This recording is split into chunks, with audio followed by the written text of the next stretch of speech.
Welcome to my class, student. It's class 8 English. It so happened, chapter 1, how the camel got his harm. This is text we are doing, and this is session 2. In this session we are going to read the next part of the story. What did we do in the first part? We came to know about a camel was very idle, very lazy. He chose to live in desert so that he didn't have to work for the men. And there are 3 more animals, the ox, the horse and the dog. They all worked for the men. Men was their master. So they went one by one to the camel and asked him to come out and do some work. But what the answer camel used to give? Hum. Nothing but hum. So there is one more character, Jinn.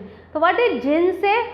Okay, the camel doesn't want to do anything now, so I will teach him a lesson. And who is the Jinn? Jinn is the master of all deserts. So he will say to all the animals, because they become very angry, as the man has said them, the other 3 animals, that they have to do some extra work because the camel doesn't want to work. So here what the Jinn will do with the camel, let's see. The Jinn remonstrated with the camel, who said, hum. The camel's beautiful back suddenly grew a lump, which was the camel's hum. Now we see there is a hump on the camel's body. Earlier it was not there. It was a simple back. But because of the laziness of the camel, the Jinn wanted to punish.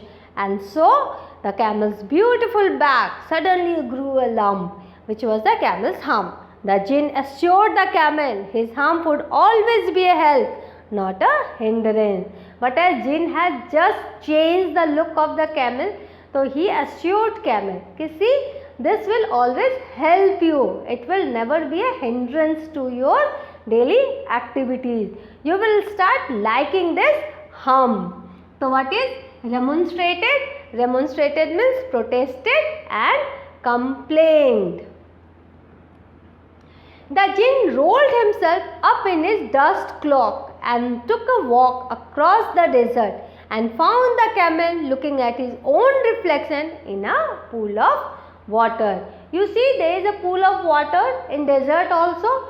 So one day the Jinn, when he rolled himself up in his dust cloak, that is the dust gown, whatever you can say, cloak means a garment, a gown, and he walked across the desert, he found the camel looking at his hump in the pool of water. My friend, said the Jinn, what is this I hear of you doing no work? So why I am listening, everyone is complaining against you. Everyone is saying you don't want to work. Why is it so?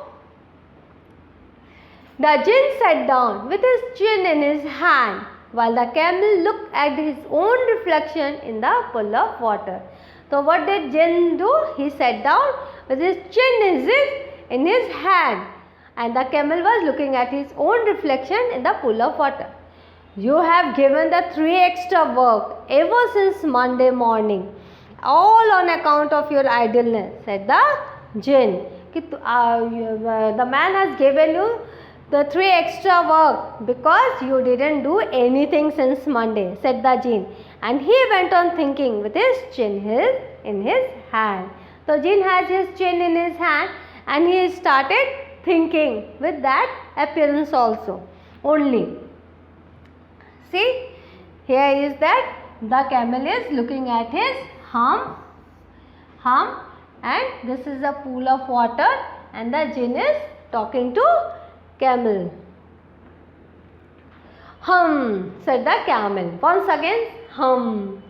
I shouldn't say that again if I were you. So what did the Jinn say? If I were you, I would never utter that word, hum.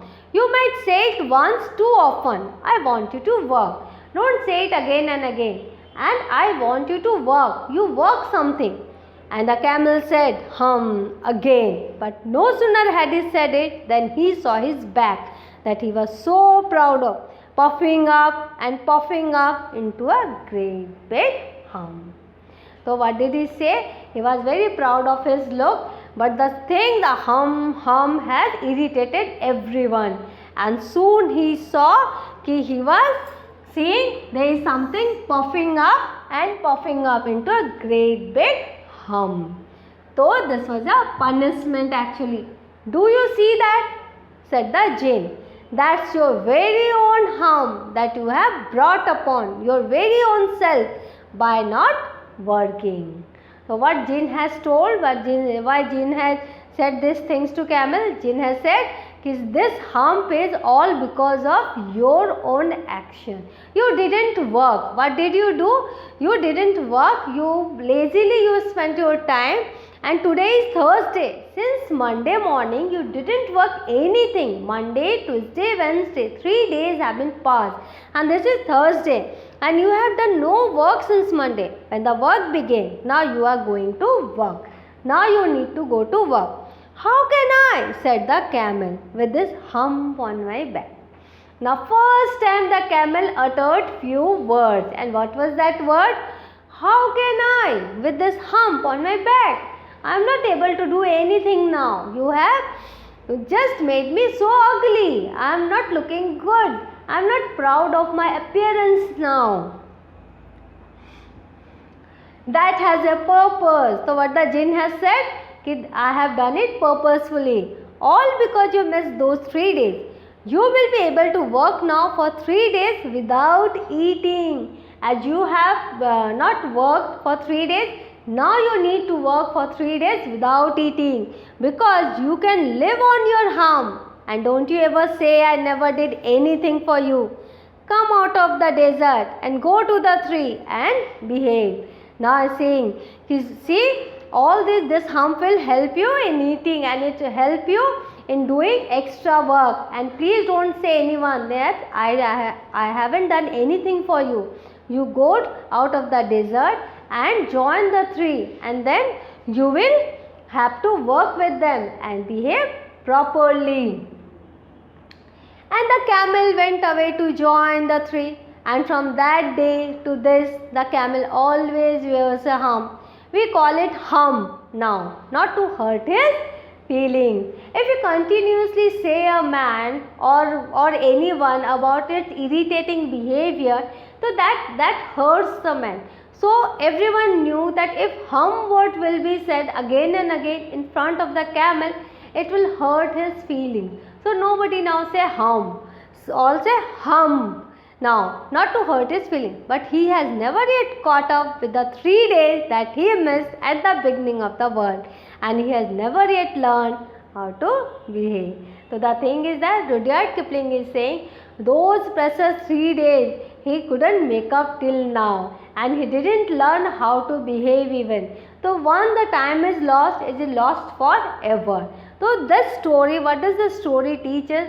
The story teaches us that we should not waste our time, we should not live lazily, we should be very useful for the society or for the human beings.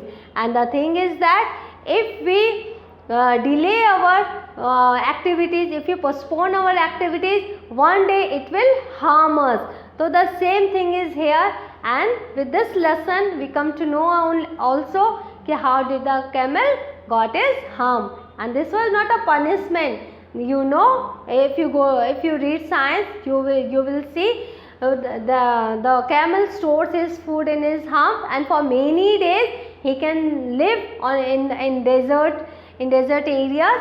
So without food and without water, he can survive in desert areas that we cannot do. So hump is like a blessing in disguise. So with this Rudyard Kipling story, we come to know about the fact, and it's in a very interesting way. He has written the story, and we have liked the story very much. We can enact it also, right, on stage. So try to enact it also. Try to say these stories to everyone, and you will learn how to be active, how to be obedient, how to be hardworking, so that nothing will be unfavorable to you, nothing will go against you. So with this we have learnt the story of how did the camel got his hump, and the story is over. In the next class we will do question answers. Till then, enjoy the story. Thank you.